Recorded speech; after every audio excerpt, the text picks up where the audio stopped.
그러나 이제 그리스도께서 죽은 자 가운데서 다시 살아나사 잠자는 자들의 첫 열매가 되셨도다. 하나님은 영이시니 예배하는 자가 영과 진리로 예배할지니라. 아멘. 사랑과 내가 많으신 아버지 하나님, 너무나 기쁘고 감사한 부활주일로 하나님께 나와 예배할 수 있도록 해주심에 감사를 드립니다. 죽음의 권세를 깨뜨리시고 사망 권세로부터 부활하신 부활하신 주님을 찬양하며 감사를 드립니다. 이 시간 드려지는 예배를 하나님 기뻐 받아주시고 처음부터 마치는 그 순간까지 하나님 영광 받아 주시옵소서. 감사드리며 예수님의 이름으로 기도하옵나이다. 아멘. 다 함께 일어나서 찬송가 160장 찬양합니다.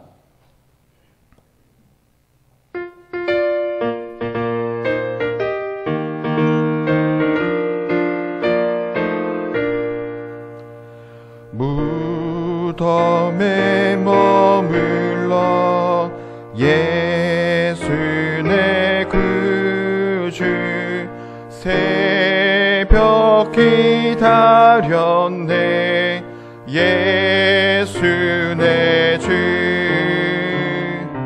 원수를 다 이기고 무덤에서 살아나셨네 어둠을 이기시고 나와서 성도 함께 길 다스리시네 사셨네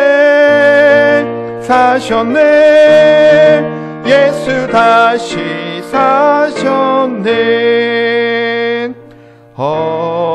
헛되이 지키네 예수 내 구주 헛되이 봉하네 예수 내 주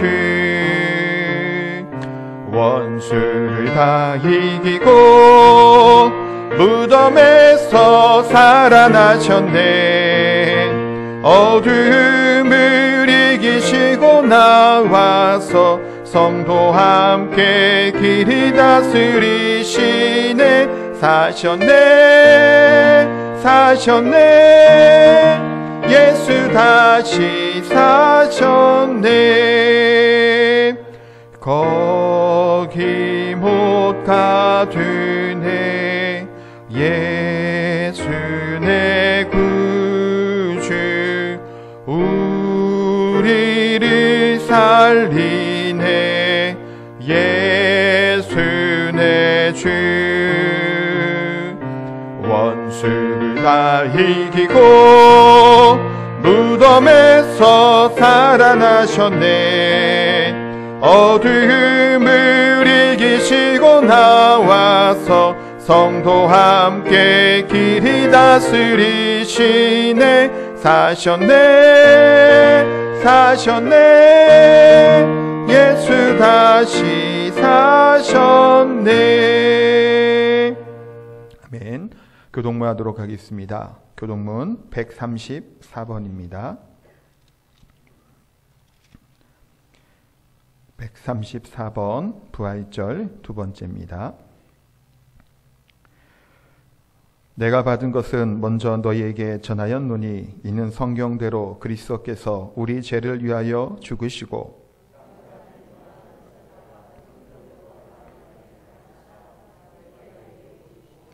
후에 12 제자에게와 그 후에 500여 형제에게 일시에 보이셨나니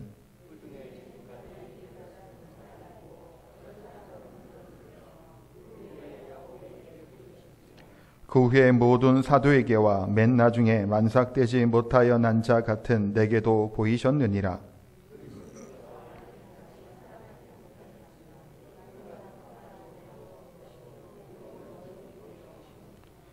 만일 그리스도 안에서 우리가 바라는 것이 다만 이 세상의 삶뿐이면 모든 사람 가운데 우리가 더욱 불쌍한 자이리라. 그러나 이제 그리스도께서 죽은 자 가운데서 다시 살아나사 잠자는 자들의 첫 열매가 되셨도다. 아멘. 사도신경으로 신앙 고백 드립니다.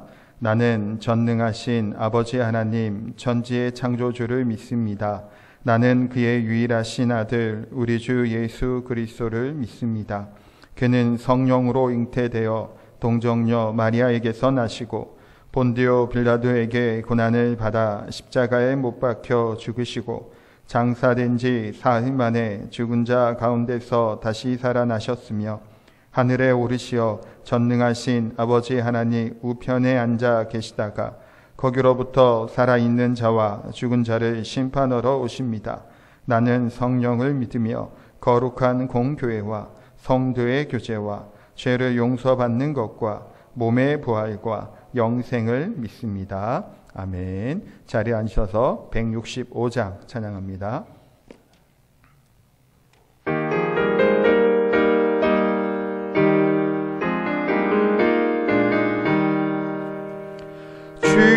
주님께 영광 다시 사신 주 사망 권세 모두 이기시었네. 흰 옷 입은 천사 돌을 옮겼고 누우셨던 곳은 비어 있었네. 주님께 영광 다시 사신 주 사망 권세 모두 이기시었네. 부활의 주님 나타나시사 두려움과 의심 물리치셨네. 주의 교회 기뻐 찬송하여라. 다시 사신 주님 죽음 이겼네. 주님께 영광 다시 사신 주 사망 권세 모두 이기시었네. 생명의 임금 영광의 주님 주님 없는 삶은 헛될 뿐이라. 주의 교사랑으로 세상 이기고 요단 건너 본향 가게 하소서. 주님께 영광 다시 사신 주 사망 권세 모두 이기시었네.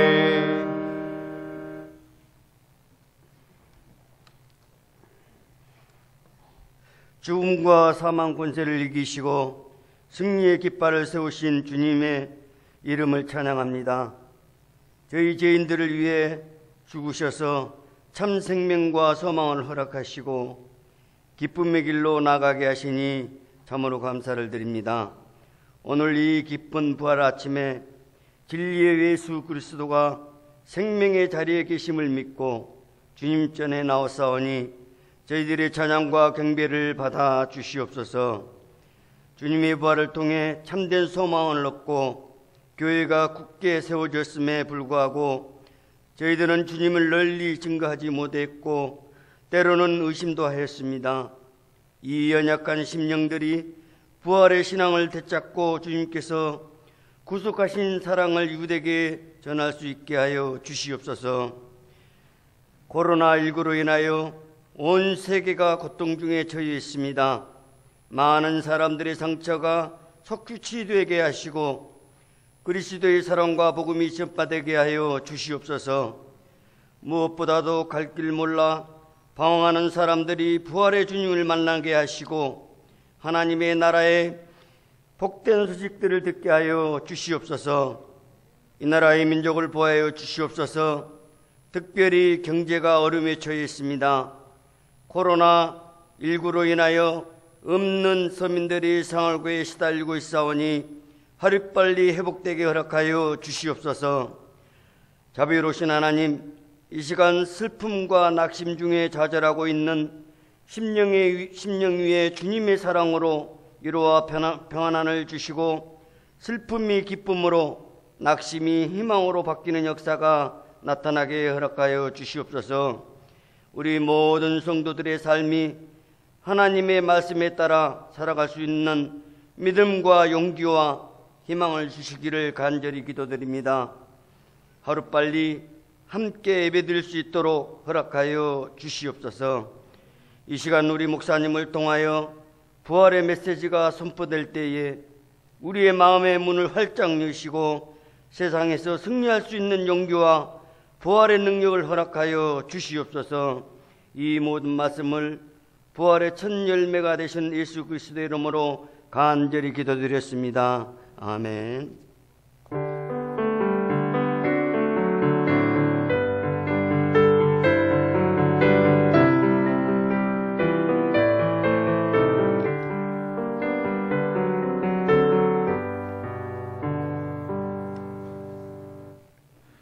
네, 교회 소식 전하도록 하겠습니다. 4월은 그리스도의 생명을 나누는 달입니다. 또한 오늘은 부활 주일입니다. 예수님의 부활을 기뻐하시기 바랍니다. 신종 코로나 바이러스로 인해 주일 예배는 이렇게 실시간 또 이렇게 영상 예배로 드리게 됩니다. 그래서 당분간 정부의 지침대로 주중이나 이렇게 모이는 것들은 좀 이렇게 조심해서 우리 삼가하고 각각 우리 기도하는데 더 힘써 주시기 바랍니다. 또한 기간별 릴레이 기도와 개인 기도에는 더욱더 힘써 주시기를 부탁을 드리고, 지난번에 이제 코로나19 바이러스 때문에 연기되었던 임직 투표기관 공동의회나 또 이제 우리 은퇴식 또 이제 준비하다가 연기가 됐는데, 일단 잠정적으로 6월 한 14일 둘째 주입니다. 그때 하는 걸로 좀 연기를 하고, 상황이 어떻게 될지 모르니까 확정을 드릴 수는 없겠습니다만 일단 그렇게 좀 잡아보도록 하겠습니다. 또한 지난번 재직회 때 말씀드렸던 교회 묘지 작업 같은 경우는 지금 계속해서 진행 중에 있습니다. 또한 제55회 정기노회가 화요일 날 11시에 제주 영광교회에서 있습니다. 또 우리 부활절 맞이해서 수제 마스크를 이제 교회에서 준비를 했습니다.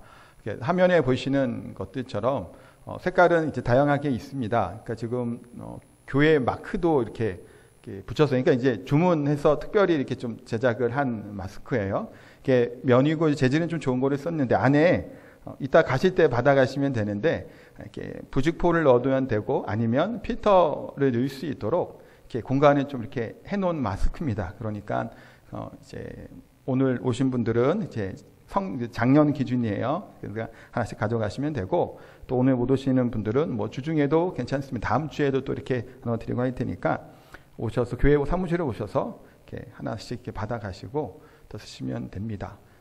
궁금한 사항은 저한테 나면 전사한테 여쭤보시면 어려운 건 아니에요. 필터도 안에 하나 들어있으니까 끼워서 쓰시면 됩니다. 그러면 중보기도 해야 될 분들, 우리 한우들을 위해서도 계속해서 기도해 주시기를 부탁을 드리고, 코로나19 바이러스가 좀 이제 잠잠해지는 것 같은 느낌도 들죠. 우리나라에서는 그 위해서도 많이 기도해 주셔서 더 이상 이렇게 좀 떨어져서 예배드리지 않고 함께 예배드릴 수 있는 날이 속히 오기를 위해서 함께 기도해 주시기를 부탁을 드립니다. 하나님 말씀 보도록 하겠습니다. 마태복음 28장 1절에서 10절까지 말씀입니다.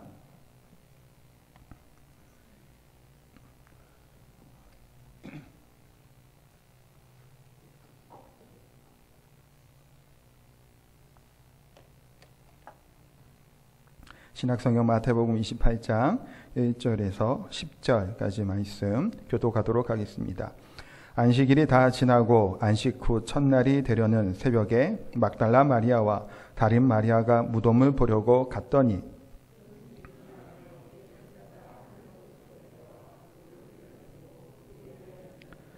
그 형상이 번개 같고 그 옷은 눈같이 희거늘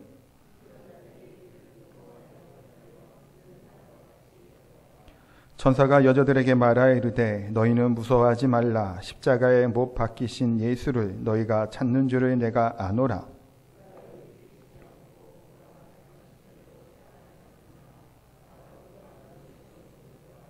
또 빨리 가서 그의 제자들에게 이르되 그가 죽은 자 가운데서 살아나셨고 너희보다 먼저 갈릴리로 가시나니 거기서 너희가 배우리라 하라. 보라, 내가 너희에게 일렀느니라 하거늘.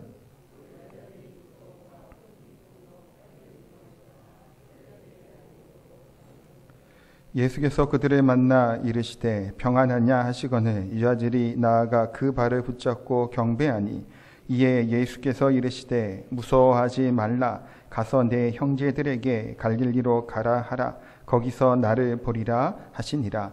아멘. 이 시간 우리 부활절 맞이해서 하나님께 특성으로 특별히 찬양 드리도록 하겠습니다.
아멘. 감사합니다. 제가 한 번 더 기도하도록 하겠습니다. 하나님, 부활의 주님, 사망 권세를 깨뜨리신 주님의 이름을 찬양합니다. 부족한 종이 부활 주일을 맞이해서 하나님의 말씀을 함께 나눕니다. 종의 입술을 열어주시고 들을 수 있는 길을 또 허락하여 주시옵소서. 함께 모여서 다 함께 예배드리지는 못하지만 각 처소에서 가정마다 개인이 또 보는 그 예배 시간마다 하나님의 은혜와 충만함이 넘치는 복된 시간이 되게 하여 주시옵소서. 감사드리며 예수님의 이름으로 기도하옵나이다. 아멘. 네, 오늘은 예수님이 부활하신 것을 기념하는 주일입니다. 네, 그래서 몇 분이 오셨죠. 네, 안 오셔서. 근데 양해해 주시기를 부탁드린 것은 제 시선이 이쪽을 보기보다는 저거를 더 볼 것을 양해를 부탁드립니다. 아무래도 대부분의 안 오시는 분들을 위해서 그래서 신디와 마이크를 다 들고 한 것도 그러기 때문이란 사실을 좀 기억해 주시고 제가 이제 눈을 이쪽을 안 봐도 양해해 주시기를 부탁을 드리겠습니다. 우리 주님께서는 십자가에서 죽으시고 사망 권세를 깨뜨리시고 부활하신 날입니다. 그래서 부활주일은 기독교 여러 가지 절기 중에서 가장 중요한 절기이고 가장 어찌 보면 성탄절보다도 또 우리에게 의미가 있는 날이기도 합니다. 왜 그러냐면 예수님께서 죽으시고 부활하심으로 우리 또한 죽음에서 부활하게 되는 능력과 소망이 여기에 있기 때문입니다. 현재 우리나라는 코로나 바이러스로 인해서 조금 어려운 가운데 계속 있습니다. 물론 지금 좀 진정세를 보이고 있다라고 이야기도 하고 또 좋은 소식들이 나름 있죠. 우리나라 같은 경우는. 그럼에도 불구하고 우리가 코로나 바이러스를 두려워하는 이유가 뭘까요? 사회적 거리두기라고 하는 이 거리두기도 계속 진행 중이고 다음 주까지는 정부에서 2주 연장해서 이렇게 거리두기를 하고 있는데 이유가 뭘까요? 전염력이 강하기 때문일까요? 물론 전염력이 강합니다. 그럼 후유증이 심하기 때문일까요? 그런 소리 돌아요. 이게 폐가 어떻게 된다는 말들도 있었죠. 이게 진짜 뉴스인지 가짜 뉴스인지 모르겠습니다만 그러기도 합니다. 심하게 고통스럽다라고 하는 말들도 있습니다. 물론 감기처럼 가볍게 지나간 분도 있겠지만 그런데 많은 사람들이 전 세계인들이 이렇게 두려워하고 있는 이유는 아마도 치사율에 있다는 겁니다. 물론 치사율이 전의 바이러스보다는 적다라는 얘기가 분명히 있습니다만 중국이나 유럽, 미국 같은 경우는 예상했던 이 1.몇% 치사율보다 훨씬 더 많은 숫자가 거의 10% 정도 되는 숫자가 지금 죽고 있죠. 그러니까 이게 지금 치사율이 그렇게 낮은 질병 또한 아니라는 거예요. 사망자가 많이 나오지 않는다라면 아니면 적은 숫자의 사망자가 나올지라도 죽을 만한 염려가 없다면 사실 전력이 강하고 이렇게 어떻다 해도 그렇게 두려워하지 않을 겁니다. 중요한 것은 뭔가요? 걸리면 죽을 수 있다는 거예요. 그렇기 때문에 우리가 코로나19 바이러스를 더 두려워하고 있지 않나라는 생각을 합니다. 죽음이 뭘까요? 제가 지금 이 얘기를 시작한 건 죽음 때문입니다. 죽음은 원수라고 이야기를 하죠. 우리를 두렵게 만듭니다. 우리를 절망에 빠뜨리는 것이 뭔가요? 죽음입니다. 사랑하는 부모님을, 사랑하는 가족을, 사랑하는 친구를 잃어버리게 되었을 때 죽음 앞에 우리는 두려워 떨 수밖에 없음을 우리가 알게 됩니다. 많은 사람들이 죽음을 두려워합니다.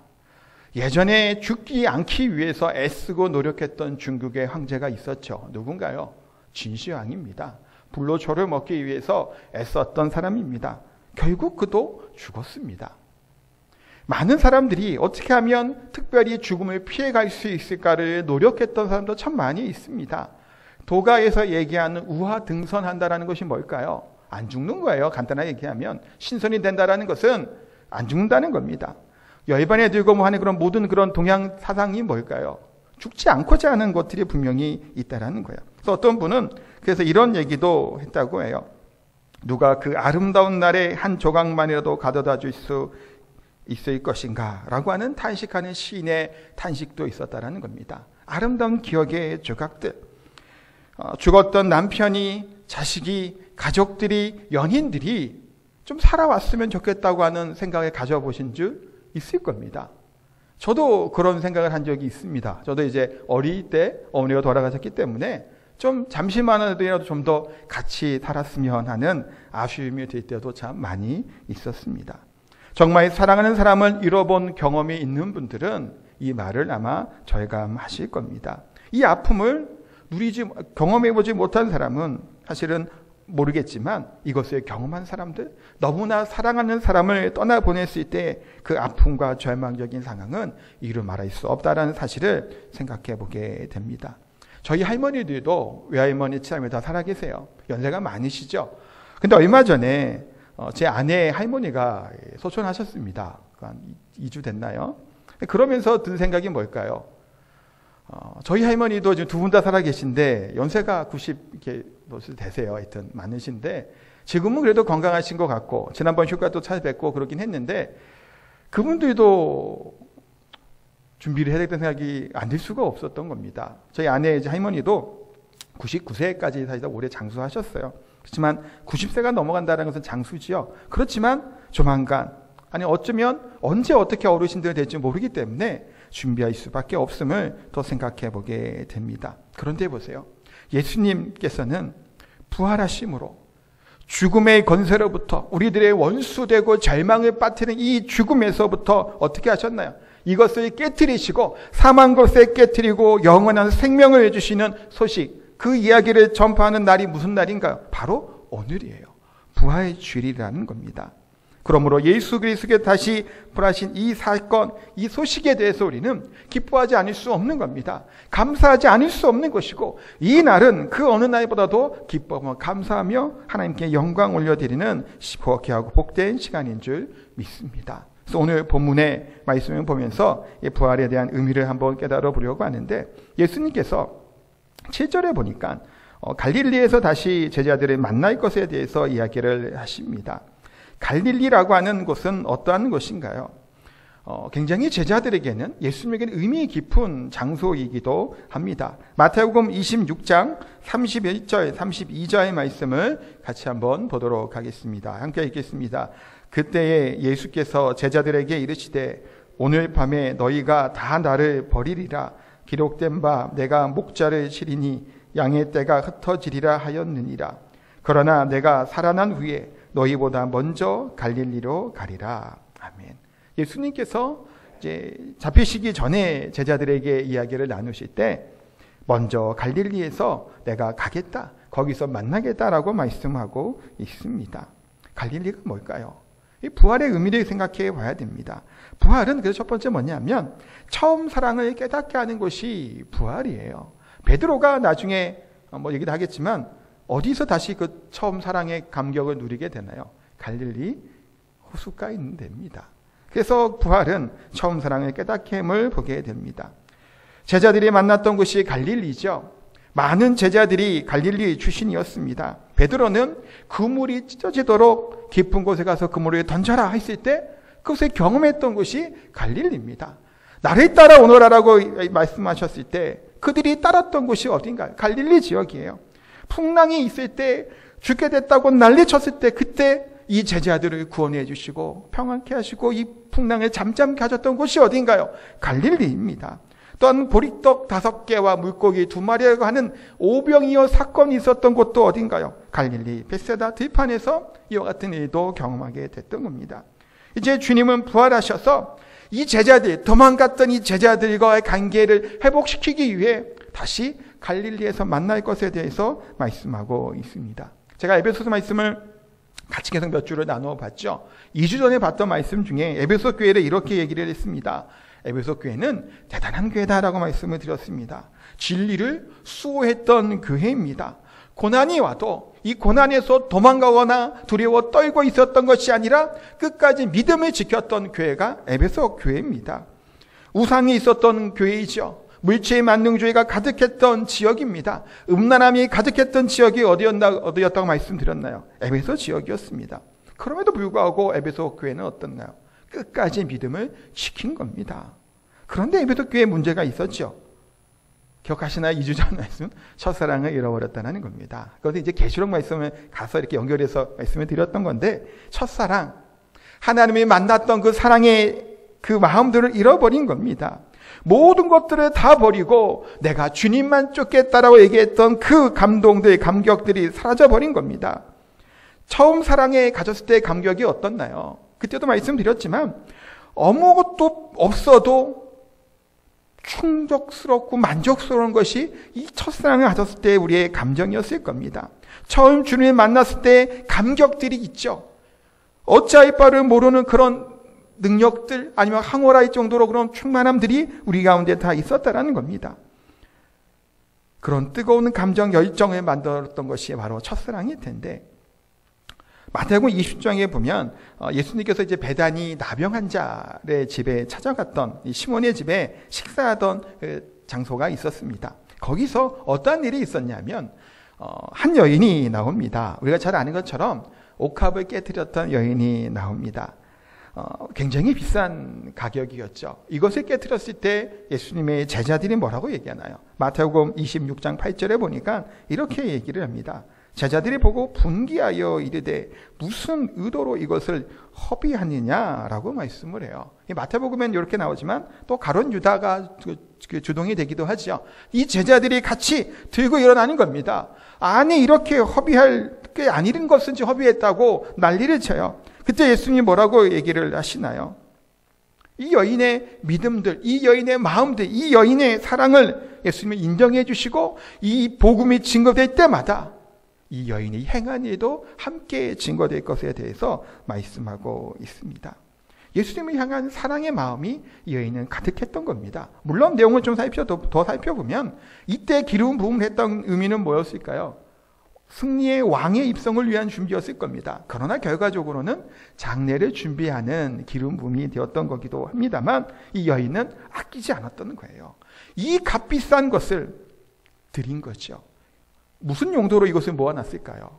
어찌 보면 결혼할 때 쓸 돈이었을지도 몰라요. 아니면 특별한 일을 위해서 준비했던 그런 옥합이었지도 모릅니다. 그것을 누구를 위해? 사랑하는 예수님을 위해서 다 깨트려 준 거예요. 그러면 예수님의 제자들은 어땠나요? 이때 그렇게 혼을 내고 막 이 여인을 핍박을 했지만 예수님의 제자들도 처음 예수님 만났을 때 누구를 버려두고 쫓나요? 배를 버려둡니다. 가족을 버려둡니다. 예수님만 따랐던 제자들이에요. 그런데 예수님께서 예루살렘에 입성하실 때의 제자들의 반응은 뭐였나요? 마가복음 10장 37절 말씀 함께 읽겠습니다. 여짜오되 주의 영광 중에서 우리를 하나는 주의 우편에 하나는 좌편에 앉게 하여 주옵소서. 주의 영광 중에 지금 제자들이 기대한 바는 뭔가요? 예루살렘에 입성하면 예수님이 왕으로 지금 세워질 거를 기대한 거예요. 그러니 왕으로 세워지게 되면 누가 얘기한 건가요? 이게 요한하고 이제 야고보예요. 양쪽에 다 좌우편에 우리가 서게 되기를 원한다라는 겁니다. 복음서마다 나오죠. 사실은 이 요한과 야고보의 이제 어머니가 간청하기도 하고, 하여튼 그래요. 이때 제자들은 난리가 나요. 지금 제자들의 마음은 지금 어떤 상태인 건가요? 처음에는 예수님의 말씀이 너무 귀하고 복돼서 다른 서기관들과 바리새인과 다른 이 능력 있는 말씀을 듣고 감격해서 예수님을 쫓았던 그들, 배와 가족까지 다 버리고 쫓았던 이들이 이제는 뭐에 관심을 쏟고 있는 건가요? 주님의 영광 받으실 때 건자에 안고 싶어하는 욕심이 그들을 가득 차고 있음을 보게 됩니다. 이런 예수님의 제자들은 어땠나요? 결국엔 예수님이 잡히실 때, 십자가에 돌아가실 때 다 도망간 거예요. 예수님에 대한 사랑과 순수했던 마음을 잃었던 제자들은 다 떠나간 겁니다. 사랑하는 성도 여러분, 우리가 어떠한 상황이 되어도 예수님에 대한 이 첫사랑의 마음, 이 사랑을 잃어버리면 우리는 어떻게 될까요? 이렇게 되는 거예요. 에베소 교회에 대한 문제들처럼, 또한 제자들의 모습들처럼 예수님만 더 순수함을 잃어버렸던 모습들, 방황하는 일생일 수밖에 없는 겁니다. 낙심할 수밖에 없는 인생인 것이고, 예수님과 함께하고 사랑 가운데 거하지 않는 인생은 비참한 인생일 수밖에 없음을 알게 됩니다. 제자들의 신부는 어느 지역 출신인가요? 대부분이 갈릴리 지역 출신이에요. 촌동네입니다. 제주도에도 보면 촌이 있죠. 어디가 이 촌이다라는 건 모르겠지만 중산간 어디 지역 가다 보면 정말 촌도 제주도에 있더라고요. 여기와는 전혀 달라요. 그 지역은 그냥 촌놈들이구나. 우리가 보통 지역적으로 얘기할 때 어디 촌놈이라고 얘기하나요? 강원도 촌놈, 죄송해요. 강원도 분들은 그렇게 얘기도 하죠. 강원도 촌놈이라고. 거기는 뭐 하는 거예요? 시골인 거예요. 그러다 보니까 그렇게 얘기하는 거예요. 갈릴리 뭘까요? 촌놈들이에요. 사실은 신분도 그렇고 그렇게 좀 소외된 자들이 어디 사람이었냐면 갈릴리 사람이었던 제자들입니다. 이랬던 이 갈릴리의 사람들이었던 제자들은 어떻게 했나? 예수님에 따라다니며 그렇게 열심히 말씀을 듣고 예수님의 교훈을 듣고 예수님의 이적들을 봤음에도 불구하고 다 도망갔다라는 겁니다. 실패했다라는 거예요. 그러나 우리 주님을 결코 이들을 그냥 내버려 두시지 않았죠. 그래, 너희들 다 도망갔지? 그래, 다시 시작해야 되겠다. 니네 다 저리 가버리고 새롭게 시작하지도 않았다는 겁니다. 실패와 좌절 속에 있었던 제자들을 위해 먼저 어디로 가신 거예요? 갈릴리로 가신 겁니다. 이 얘기는 제자들이 다시 자신의 고향으로 돌아갈 것을 알고 미리 말씀을 하신 겁니다. 사랑하는 성도 여러분, 에베소 말씀처럼 우리가 때로는 예수님의 기준에, 하나님의 기준에 충족하지 못하는 이런 연약한 모습을 가질 때가 있습니다. 그렇죠? 최근에 우리가 에베소서 말씀을 계속 보면서 뭘 얘기했나요? 하나님께서 우리들을 무하기 위해서 어떻게 우리를 부르셨나요? 신령한 복을 주시기 위해서 언제부터 우리를 택하셨다고요? 창세 전부터 우리를 택하고 부르셨다라는 겁니다. 그래서 이 세상 그 무엇과도 바꿀 수 없는 가장 사랑스러운 존재로 우리를 부르셨다라는 거예요. 그래서 누구를 보내신 건가요? 독생자 예수 그리스도를 보내시기까지 우리를 다시 사셨다라고 분명히 말씀을 드렸습니다. 왜 그러셨나요? 우리를 그만큼 사랑했기 때문입니다. 본인의 목숨을 내어놓기까지 사랑하신 거고 자신의 독생자를 보내시기까지 하나님은 우리를 사랑하셨다라는 겁니다. 우리가 이 세상에서 실패해도 우리를 여전히 어떻게 할까요? 사랑하시는 겁니다. 우리가 죄악의 더러운 냄새가 나고 악취가 나는 인생을 살아왔다고 할지라도 그럼에도 불구하고 우리 주님은 뭐 하는 거예요? 우리를 사랑하십니다. 세리와 같은 죄인들, 음란한 했던 여인들, 또한 어떠한 얘기에도 돌팔매질 할 만한 악한 일을 했을지라도 그럼에도 불구하고 부활하신 주님은 누구를 위해? 그런 나를 위해, 이런 악한 나를 위해 죽으셨다라는 겁니다. 우리가 못나고 가난하고 가진 것이 없을지라도 우리 주님은 어떠신가요? 있는 모습 그대로 우리를 사랑하시는 분이신 줄 믿습니다. 우리는 그의 뭔가요? 자녀들이죠. 우리는 또 그의 뭔가요? 하나님의 양이죠. 우리들의 목자 되신 우리 주님께서 우리를 위해서 죽으시고 부활하심을 기억하고 믿으시기 바랍니다. 그래서 뭐 해야 될까요? 예수님 향한 첫사랑의 마음들의 사랑을 다시금 되짚어 볼 수 있어야 됩니다. 부활주일에. 두 번째는 부활의 능력을 경험하면 어떻게 되냐면 두려움으로부터 평안으로 바뀌게 됨을 보게 됩니다. 갈릴리에 다시 만나자고 했던 예수님께서는 갈릴리에서 제자들에게 뭘 해주기를 원했을까요? 특별히 제자들 중에 이제 가장 좀 핵심적인 제자 중에 하나님 베드로를 만나 주셨죠. 거기서 베드로에게 다시금 사명을 부어주심을 보게 됩니다. 예수님께서 십자가에 돌아가실 때 제자들의 모습들, 특별히 베드로의 모습은 어땠나요? 마태복음 26장 33절에 보니까 이렇게 베드로가 이전에 고백을 했습니다. 함께 읽겠습니다. 베드로가 대답하여 이르되 모두 주를 버릴지라도 나는 결코 버리지 않겠나이다. 모두 주를 버릴지라도 이 얘기는 뭘까요?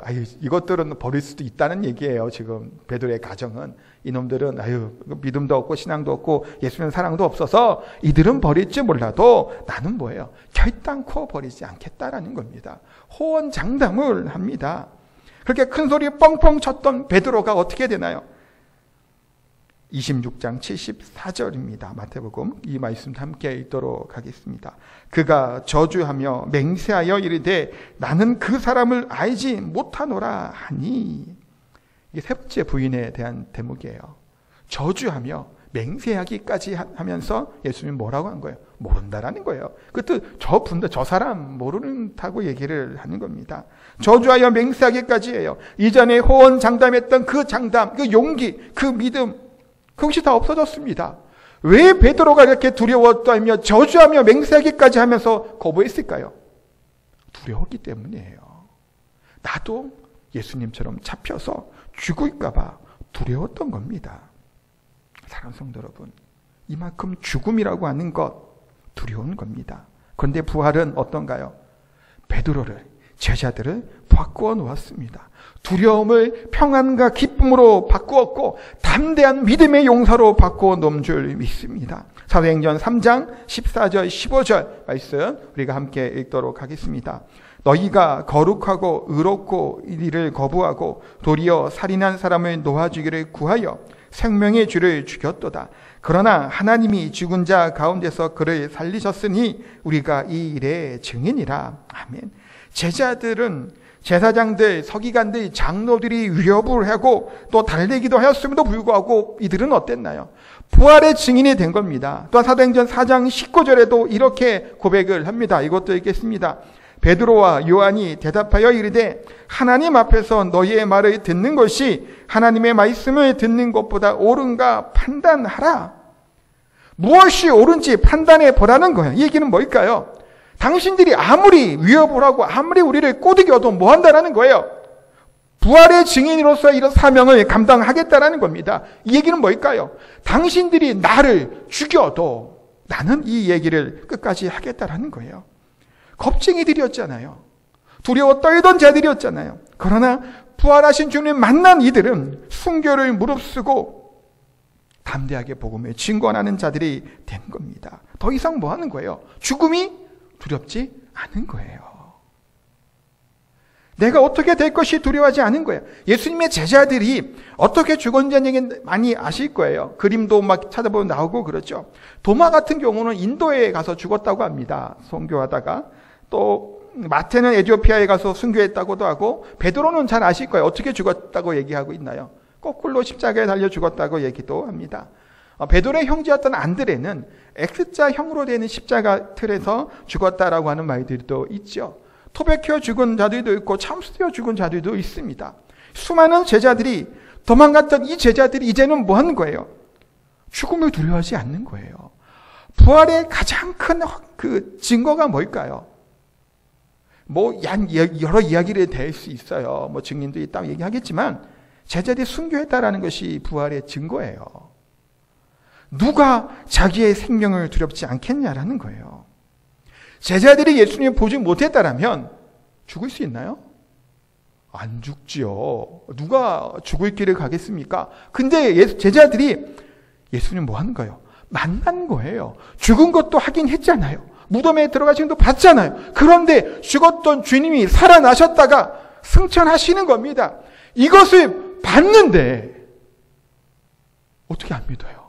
제자들은 뭐 하는 거예요? 이들이 증인이에요. 이들은 두렵고 도망갔던 자들이죠. 제자들은 무슨 신천지나 이단들 같은 경우는 뭐 때문에 그렇게 교세를 확장하나요? 사리사욕 때문이잖아요. 많은 돈을 벌기 위해서예요. 그래서 그들은 이단을 가지고 전파하고 교주가 되어갖고 떵떵거리고 사는 거예요. 그러나 제자들은 뭐예요? 다 죽었어요. 한 명도 남김없이 다 순교했단 말이에요. 이 땅에서의 사리사욕도 없어요. 고생만 하다 죽은 거예요. 우리처럼 믿음 생활 잘하면서 복 받으면 살지도 못했단 말이에요. 그래도 우리는 이 시대 이후는 어땠나요? 믿음의 사람들에게 하나님 막 복 주셨잖아요. 경제도 부흥했잖아요. 우리나라 잘 살잖아요. 그렇게 하나님의 복음과 함께 능력과 함께 그런 물질적인 복도 같이 받으며 우리는 살아왔지만 이 제자들은 다 뭐 하는 거예요? 다 죽는 거예요. 이 제자들이 기다리고 있었던 것은 순교였습니다. 형통한 삶, 평안한 삶, 하나님이 복 주신 그 신명기의 삶이 이들에게는 아니에요. 순교의 산만이 그들 가운데 있었다라는 겁니다. 성도 여러분, 이게 뭔 거예요? 증거예요. 다른 성경 구절 많이 있지만 그걸 다 제쳐놓고 실제로 제자들은 다 죽었어요. 이렇게. 이 부활의 줄에 맞춰서 우리는 무엇을 생각을 해야 될까요? 언제 우리가 하나님에 대한 이 열정들, 이 하나님의 마음을 갖고 살아가는지를 우리가 돌아볼 수 있어야 된다는 겁니다. 언제부터 내가 하나님에 대한 열정의 마음들, 사랑의 마음이 식어든지 돌아오게 되기를 소원합니다. 회개는 뭘까요? 돌아키고 돌아서는 겁니다. 탕자가 아버지 품으로 돌아왔죠. 베드로가 또한 예수님을 부인했고 이렇게 비참한 가운데 베드로가 있었음에도 불구하고 갈릴리에서 다시 만나셨을 때 베드로는 사명을 다짐했던 사람으로 바뀌게 됩니다. 눈물의 자리에서, 통곡의 자리에서 사명자의 모습으로 바뀌게 된 것이 베드로의 회심과 회개입니다. 회개는 돌아가는 겁니다. 어디로 돌아갈까요? 기도하는 자리로 돌아가는 것이고 말씀의 자리로 돌아가는 것입니다. 봉사와 섬김의 자리로 돌아가는 것입니다. 무엇보다도 하나님 주신 말씀대로 사랑하며 섬기는 것, 그것이 바로 부활의 신앙에 갖는 우리들의 모습인 줄 믿습니다. 사랑하는 성도 여러분, 여러 믿음의 사람들 중에서 특별히 오늘 본문에 나와 있는 사람이 있습니다. 막달라 마리아입니다. 막달라 마리아는 어떤 사람이었나요? 여러 얘기들이 있죠. 이 마리아가 그 마리아 정말 많아요. 마리아 이름이 많아서 누가복음 8장 2절에 보면 이 막달라 마리아에 대해서 이렇게 설명하고 있습니다. 함께 읽겠습니다. 또한 악귀를 쫓아내심과 병 고침을 받은 어떤 여자들 곧 7 귀신이 나간 자 막달라인이라 하는 마리아와 라고 하는 구절이 누가복음에 나오죠. 7 귀신이 나간 여인이라고 말씀하고 있습니다. 어떤 학자들은 이제 목사님들은 7 귀신 얘기 막달라 마리아가 이 7 귀신이 음란의 영이었다라고 하는 분들도 물론 있어요. 근데 그것이 어떠한 영인지가 중요한 것이 아니라 7 귀신이라고 하는 얘기는 충만함이죠. 완전 수예요. 그만큼 이 여인의 상태가 어땠냐라는 것을 알려주고 있는 대목이에요. 자기 스스로 뭔가를 통제할 수 없었던 가장 불행했던 여인이 누구라는 건가요? 막달라 마리아예요. 이 여인이 예수님을 만났을 때 하나님에 대한 예수님께 전적으로 헌신했던 여인입니다. 많은 제자들보다도 더 우월해요. 보면 핵심적인 여성들 중에 역할을 했던 사람이 바로 막달라 마리아입니다. 막달라 마리아는 십자가에 못 박혀 예수님께서 돌아가실 때 그 자리에 있었던 여인입니다. 또 예수님의 시신이 매장됐던 현장에도 있었던 여인이고, 또 주일 안식 후 첫날인 주일날 예수님의 부활의 장면을 처음 목격했던 여인도 누군가요? 막달라 마리아입니다. 이 여인은 예수님의 부활의 최초로 증인이기도 하고 부활을 경험했던 여인이 막달라 마리아입니다. 어떤 학자들은 이런 얘기를 해요. 예수님의 부활이 너무나 확실한데도 불구하고 좀 이렇게 논란이 이렇게 만든다라는 겁니다. 왜냐하면 너무 조용하게 예수님 부활이 진행이 되다 보니까 이게 신빙성이 덜하다는 거예요. 또 어떤 경우는 예수님 부활을 증언하였던 여자들이 여자였던 것이 문제도 얘기하기도 합니다. 왜냐하면 여자들은 좀 당시에는 재판석의 증인으로도 참석하지 못할 만큼 이제 비천한 신분이었다라는 겁니다. 그렇던 이 막달라 마리아 여인들을 통해서 뭐가 된 건가요? 예수님의 복음의 증거와 증인이 이들을 통해서 증거되고 나타나게 됨을 보게 됩니다. 그러다 보니까 부활에 대한 것들, 부활의 능력을 받은 사람들은 어떻게 변하게 되나요? 바울처럼 또 변하는 겁니다. 사명자의 모습으로 바뀌는 거예요. 바울은 어떻게 예수님을 만나게 되나요? 다메섹 도상에서 담에서 가던 그 길 위에서 예수님을 만난 이후에 바울은 바뀌게 됩니다. 많은 믿음의 사람들이 바뀌고 회심하는 경우도 우리가 보게 됩니다. 그들이 왜 회심하고 변할 수 있었을까요? 부활하신 주님을 만났기 때문이에요.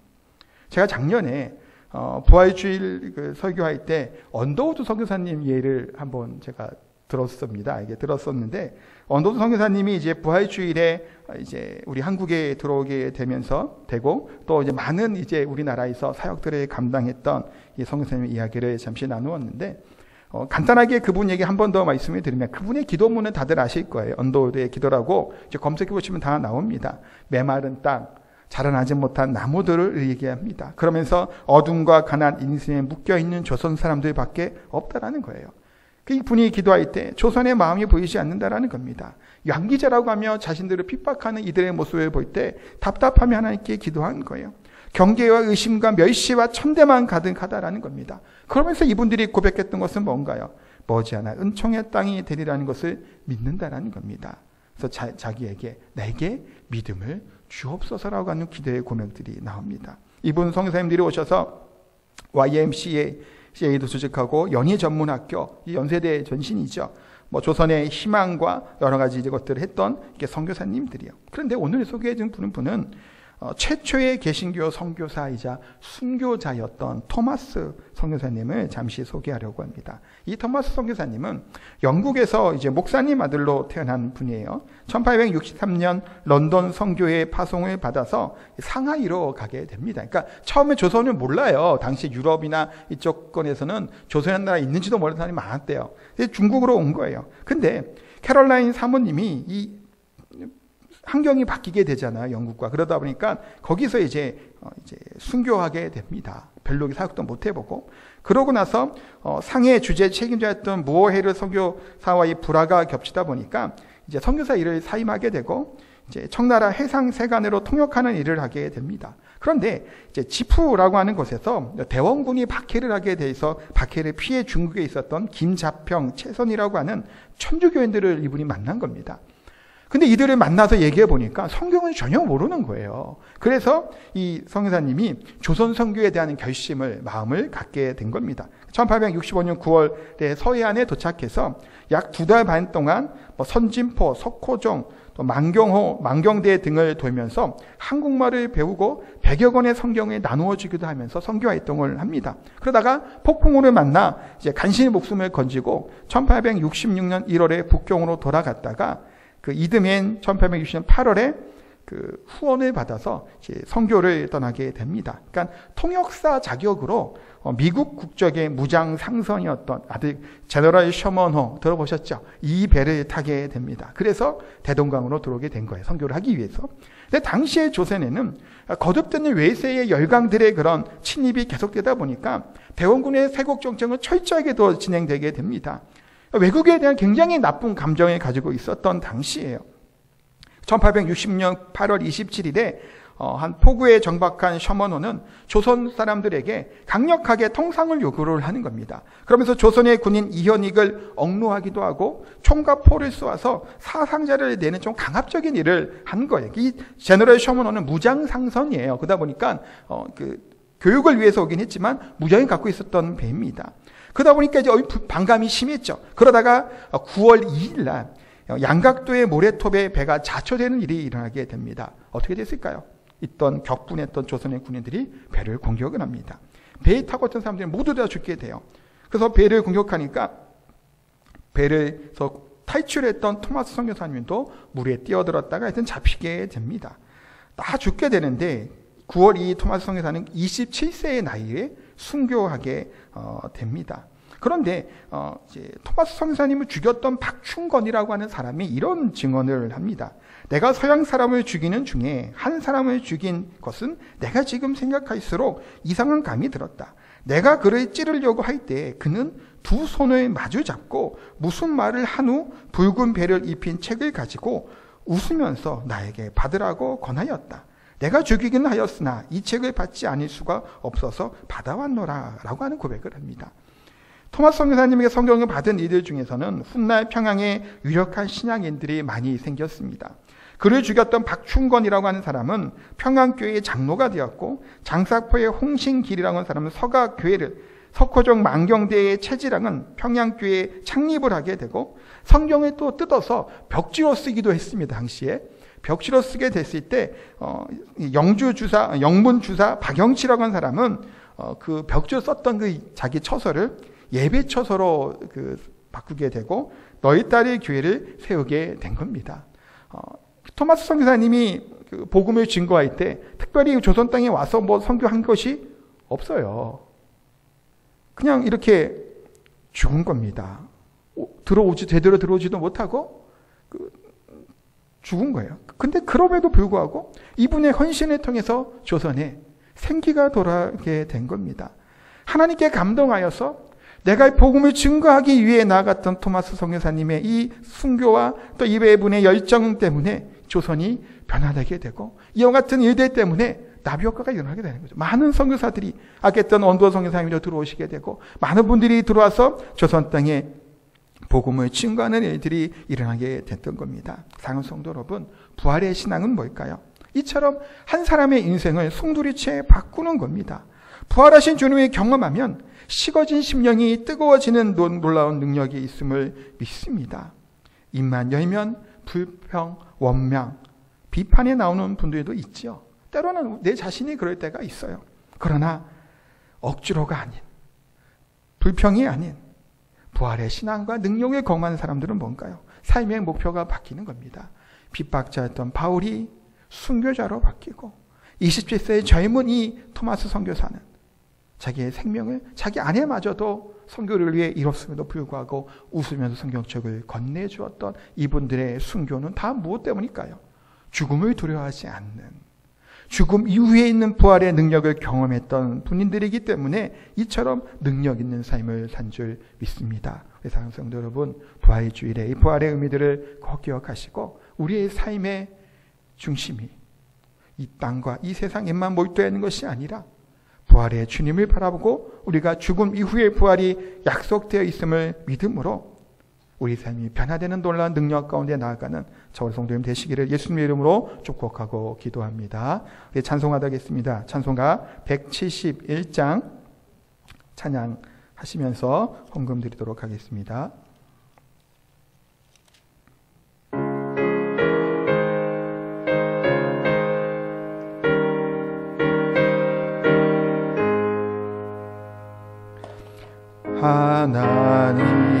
하나님의 복생자 예수 날 위하여 오시었네. 내 모든 죄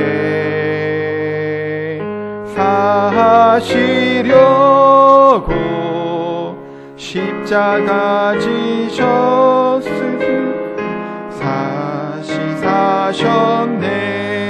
사셨네. 살아계신 주 나의 참된 소망 두려움이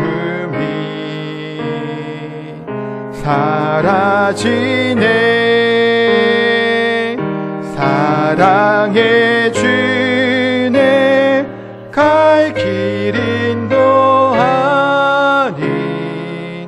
내 모든 삶의 기쁨 늘 충만하네. 3절입니다. 선한 싸움 다 마친 후에 우리 주님 배우리라. 사망 권세 다 물리치고 주님이 다스리니 영광 넘치네. 살아계신 주 나의 참된 소망 두려움이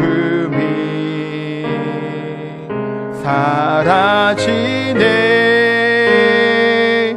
사랑의 주내 갈 길 인도하니 내 모든 삶의 기쁨 늘 충만하네. 아멘. 같이 기도하겠습니다. 같이 기도 드리실 때 부활의 신앙, 부활의 능력 가운데 살아가는 우리의 삶이 되기를 위해서 기도했으면 좋겠습니다. 부활의 주님을 만난 제자들은 다 변했지요. 부활의 신앙과 부활의 믿음 가운데 살아가면 우리 또한 변화될 줄 믿습니다. 부활의 능력은 두려움과 불평과 아픔이 아니라 평안하냐라고 여쭈셨던 평안의 복음인 줄 믿습니다. 이 시간 기도 들으실 때 예수님 주신 참된 부활의 평안과 기쁨을 누리며 살아가는 우리들의 삶이 되달라고 기도했으면 좋겠습니다. 부활의 능력 가운데 우리가 살아갈 수 있는 저희들이 되기 위해서 기도하실 때 우리의 복음의 증거자로 교회 역할을 감당하는 자들로 성도들로 부활의 능력과 사명을 갖고 살아가는 우리의 삶이 되게 달라고 기도하시고 코로나19 바이러스가 얼른 종식되고 우리 살아가는 성도들 함께 모여 예배드리는 날이 속히 돌아오기를 위해서 우리 나라를 위해 어려움을 겪이는 코로나19 바이러스 때문에 어렵고 있는 세계 나라들을 위해 같이 한번 기도하는 시간 갖도록 하겠습니다. 합심해서 기도하겠습니다. 하나님 기도하며 나아갑니다. 부활의 능력, 부활의 신앙을 갖고 살아간 저희들의 삶이 되게 하여 주시옵소서. 부활은 저희들이 두렵게 하고 하는 것이 부활이 아닌 줄 압니다. 우리를 무서워하게 하며 또한 사망 권세로부터 깨뜨리시고 부활하신 주님 믿는 믿음이 우리 가운데 있다면 더 이상 주저하거나 망설이지 않을 줄 믿습니다. 하나님 붙들어 주시옵소서. 주의 능력 가운데 살아가는 저희들이 되게 하여 주시옵소서. 하나님 우리 삶이 변화되기를 소원합니다. 이전의 삶에서 변화되어 부활의 능력과 거룩함 가운데 살아가는 저희들의 삶이 다 될 수 있도록 은혜 베풀어 주시옵소서. 나약하고 연약한 삶에서 벗어나게 하여 주셔서 능력 있는 그리스도인으로 살아가는 저희들의 삶이 다 되게 하여 주시옵소서. 특별히 코로나19 바이러스로 인해 함께 모여 예배드리지 못하고 있습니다. 주 하나님 종식되게 하여 주시고 다시금 모여 기뻐하며 감사할 수 있는 저희들이 되게 하여 주시옵소서. 어려운 과제에 빠져있던 우리 성도들에게도 구원의 능력과 부활의 능력이 하나의 가정마다 임하게 하여 주시옵소서. 세계가 어려워하고 있습니다. 속히 진정될 수 있도록 긍휼과 평안을 허락하여 주시옵소서.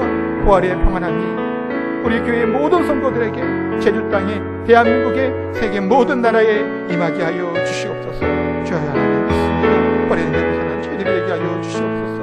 하나님 감사드립니다. 주 하나님 능력과 소개 하여 주시옵소서. 주 하나님 부활의 소망을 하여 주시옵소서.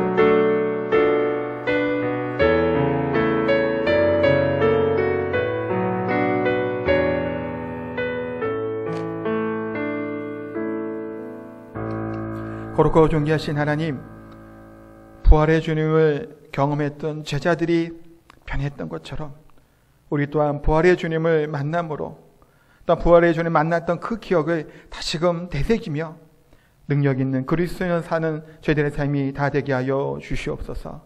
귀한 예물 하나님께 드립니다. 저진 손길 위에 은혜와 복을 더하여 주시고 더 많은 것으로 더 나은 것을 하나님께 드릴 수 있는 믿음을 또한 더하여 주시옵소서. 코로나19 바이러스로 인해 너무나 어려워가 있는 분들이 참 많이 있습니다. 하나님 속히 종식되게 하여 주시고 경제적으로 어려운 분들, 육체적으로 어려운 분들, 정신적으로 어려운 모든 분들에게 부활의 능력이 되시는 참된 평안이 그들에게 우리들에게 임하게 하여 주시옵소서. 감사드립니다. 예수님의 이름으로 기도드리옵나이다. 아멘. 다 함께 일어나셔서 나는 예배자입니다 찬양하고 축도로 예배 마칩니다.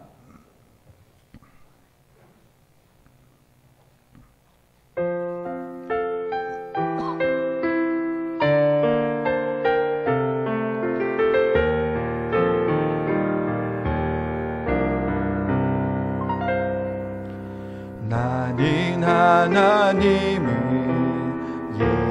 예배하니 예배자입니다.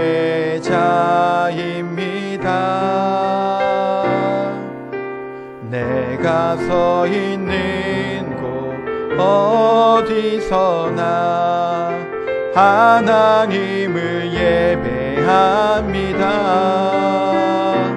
내 영혼 거룩한 인해를 향하여 내 마음 완전한 하나님 향하여 이곳에서 바로 이 시간 하나님을 예배합니다.